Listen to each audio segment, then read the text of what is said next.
ஏன் திட்டிக்கிறீங்க? நம்ம உலகம் ஃபுல்லா தேடி சுத்துற விஷயம் நம்ம பக்கத்துலயே தான் இருக்கும்னு சொல்வாங்கல்ல, அது இப்பதான் எனக்கு புரியுது. வீட்டுக்குள்ளே இப்படி ஒரு ஷெஃப் வச்சுக்க நான் வெளில தேடிட்டு வந்து பாருங்க. ஷெஃபா வந்துங்க. இல்ல வேண்டாம் ஸ்ருதி, அது தப்பாயிடும். ஏற்கனவே ரவி உங்களுக்கு இந்த விஷயத்துல பிரச்சனை ஓடிட்டு இருக்கு. அவரை விடுங்க, நீங்க ஓகே சொன்னா போதும். இல்ல ஸ்ருதி, நீங்க ரெண்டு பேரும் முதல்ல சமாதானம் ஆகணும். இப்போ நான் உங்க கூட சேர்ந்து இதெல்லாம் பண்ணி வச்சுக்கோங்க. அப்புறம் தனிப்பட்ட முறையில உங்களுக்கு சப்போர்ட் பண்ற மாதிரி ஆயிடும். ரவியோட மனசு ரொம்ப கஷ்டப்படும். அப்ப இது தெரிஞ்சா ஏன் புருஷன் சும்மா இருப்பாரா? ஏன் தம்பிக்கு எதிராக நீ எப்படி பண்ணாலும் எனக்கு கத்துவாரு. அப்புறம் அதுக்கு தெரிய வரும், பெரிய பிரச்சனை ஆயிடும். அதனால இதெல்லாம் வேண்டாம் ஸ்ருதி. மத்தவங்களுக்காக நீங்களே யோசிக்கிறீங்க. ஒரு குடும்பத்துல இருக்கும்போது எல்லார பத்தியும் யோசிக்கணும்ல. ரவியும் இது சம்பந்தமா படிச்சிருக்காரு. பேசாம நீங்களும் ரவியும் சேர்ந்து செய்யுங்க, அதான் கரெக்டா இருக்கும். அவன் தான் கூட வர மாட்டேங்கிறானே.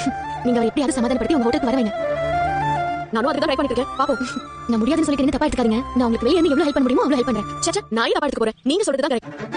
நாளைக்கு சோஷியல் மீடியால ஒரு ஆட் கொடுத்துறேன். நல்ல ஐடியாங்க. முதல்ல அத பண்ணி தேங்க்ஸ் மீனா. எதுக்கு? ஏன்னா உங்களை பார்ட்னரா கூப்பிடலனா எனக்கு இந்த ஐடியா தோணிராதுல. சரி ஸ்ருதி. ரொம்ப தேங்க்ஸ் ரவி. ஸ்ருதி கிட்ட சொன்னதெல்லாம் கேட்டுட்டு தான்.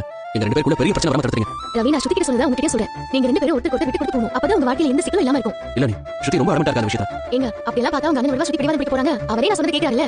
அது 100% உண்மைதான். நீ உங்க கல்யாணம் பண்றதுக்கு முன்னாடி எல்லாம் புதுவா யாரையும் கண்ட்ரோல் பண்ண முடியாது. அப்பா ஒரு ஆள் சொன்னா தான் கேட்பா. நம்ம பாசம் வச்சிருக்கவங்க கிட்ட கௌரவம் பார்க்காம விட்டு கொடுத்தா எல்லாம் நல்லபடியா நடக்கும் ரவி.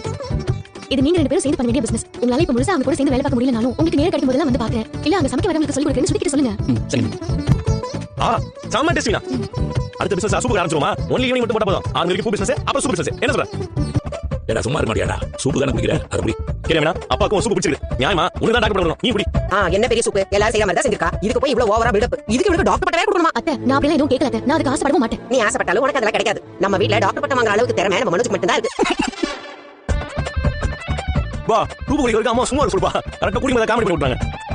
ஆமாமா, உங்களுக்கு எல்லாம் வயிற்றுச்சல். அப்படிதான் பேசுவீங்க. நீங்க வேணும்னா பாருங்க, என் பையன் மனோஜ் ஒரு நாள் இல்ல ஒரு நாள் டாக்டர் பட்டத்தோட வந்து வாசல்ல நிக்க தான் போறான்.